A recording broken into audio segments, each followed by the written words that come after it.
Hi everybody, and welcome to the next part of our creation of the Stevie Ray Vaughan No1 replica. The Artist Series guitar that we're starting with comes with these 6 in a line Clusen style vintage tuners in gold.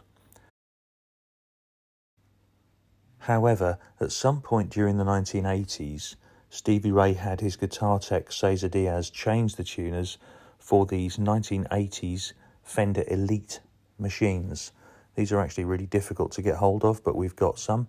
So the first stage of the neck and headstock relicking and replicating of the Stevie Ray guitar is just going to be to fit these Elite tuners to make sure they fit okay before we begin the work on the paint and with the marks. So first thing to do is remove the 6 in a line Clusens and the little string tree.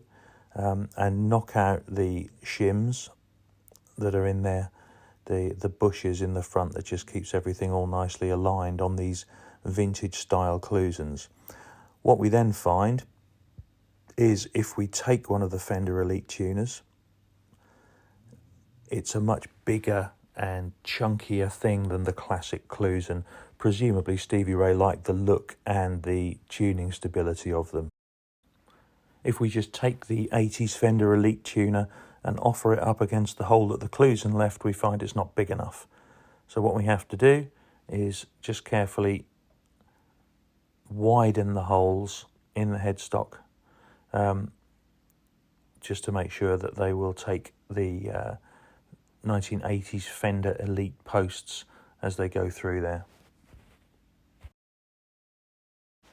With the hole now the right size, we can see that the Fender Elite post has got 2 little pins on the back that help it to locate in the perfect place. So having marked the back of the headstock for the place that these pins should go, we are just going to drill a couple of little pilot holes for each one, and that will allow the pins to go in and allow it to locate.